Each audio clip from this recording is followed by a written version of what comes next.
Well, I look, the little bit I saw looked like a fake Bewitched.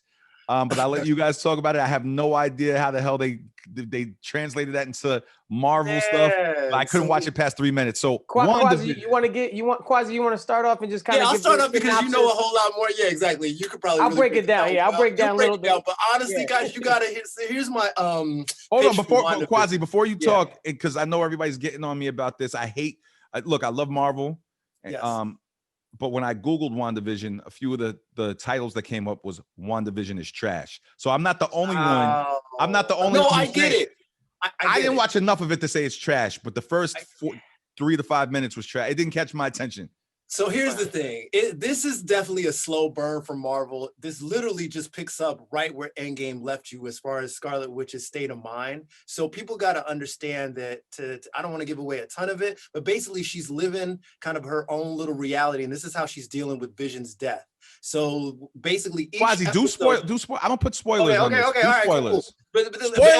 Spoiler alert. But every episode is like a decade chunk. So like the 50s started it off. That's why you had more of the I Love Lucy kind of vibe. Then the 60s was the Bewitched vibe. Now and honestly, the 60s was when she got pregnant. And now the 70s is like the Brady Bunch vibe because now she has the kid. But each episode kind of represents this she's putting herself in this kind of weird reality, and the whole thing will revolve around this organization Sword. They're trying to get her out of that reality. So it's like, and the story is basically loosely based on the House of M, which is a comic. So back with the House of M storyline, Scarlet Witch was dealing with the death of her kids. So this is basically the same kind of story. She's dealing with the death of Vision, and this is how she's dealing with it being in this kind of reality. But I'm gonna let Joey explain a little better because I know he can. Yeah, you hit it right on the nose. I mean, she's really just creating a reality to cope with Vision's death. With what you get in the first couple episodes, I mean, it's you get these black and white, sitcom vibey Bewitched, Dick Van Dyke vibes, and it's crazy because I mean, I know for a lot of people, including like guys like Sus, who's probably not heavily invested in a Marvel show, they're like, yo, what the hell am I watching? But I think Marvel does a really good job of just making it just trippy enough for you to like latch on, because you'll see certain things that the characters, because they're acting accordingly to Wanda's creation, her reality, her little sitcom that she created for herself. And you just see them like glitch out, and you'll see these weird things where like, as if like somebody hit the rewind button, and then that character gets back in the character because they're trapped. It's basically like, just not to cut you up, but like she's living in the Matrix, right? So there's this organization that's trying to get her out of it, and this is all. It's building up to something really big, though. So that's why I'm telling a lot of people that are confused, and I get it. It's divisive, but they're doing this on purpose. Marvel has constructed the series in this way where it's supposed to be confusing at first, so you don't get the whole theme until the end. And keep in mind, it's 9 episodes long. We've only had 3, so there's 6 more. A lot more is going to be explained. You're going to see her using her powers more. It's not just going to be this sitcom thing the whole way through, but I do get it. It's a slow burn, so people are like, what the hell am I watching?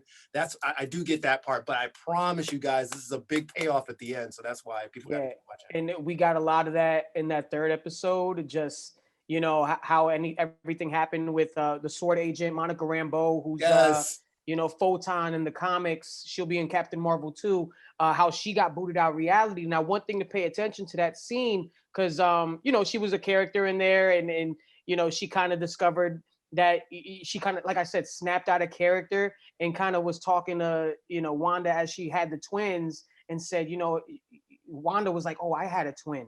And she's like, yeah, your twin was killed by Ultron. Yep. And then everything just kind of spun out. And then she's like, who are you? What are you? Yes. Doing? And then she's like, what's that emblem on your the necklace? And then she's like, and then she popped her out of there because she's like, get out of my reality. Yeah, and she was putting 2 and 2 together from the symbol that she kept seeing from episode 1 and 2. And booted her out. But the one thing to pay attention from that episode is how she was still in her like Brady Bunch 70s gear. Like she was in her 70s outfit. So anything that Wanda created in that reality exists in our reality. So that's kind of something to kind of pay attention to, especially now that she has the twins. Like, what if the twins cross over into our reality? And it builds up, the Young Avengers talk with Wiccan and Speed, Tommy and Billy. it's gonna get wild, and I love what Marvel's doing with it. Like you said, slow burn, but it's really trippy. And one real quick thing too, apparently Endgame was supposed to have a post-credit scene, and the post-credit scene was, I think, Wanda either going to one of the a Shield facility and taking Vision's body. Okay, and that makes sense. And then that creates WandaVision. That was supposed to be the lead up to WandaVision. So that's that they haven't showed the scene yet, but that's the rumor going around that, and there's one out there. As Marvel fans, is WandaVision good or is it bad? Amazing. I think it's great. It's great. Really? It's really good storytelling. It's one of those things you do have to hang in there a little bit if you're not a straight up fan like we are. But like I said, the payoff's going to be big. I mean, we're talking spoilers anyway. Most people that know or really heads would know that this is going to be this is how they're going to introduce mutants into the MCU. This is basically what they're setting up. So that's why I'm saying the payoff's going to be big. So stick with it, and you'll see how they do it. As it rounds off towards the end. But it's dope. All right, guys. So concluding WandaVision right there, Joey franchise and my brother Quasi said you need to watch WandaVision. You need to watch it. Stick with it. Slow start, but you need to watch it if you're a Marvel. Stick with it. It's not trash. I've seen those reviews too. It is not trash. There's a lot of things it is, but it is not trash.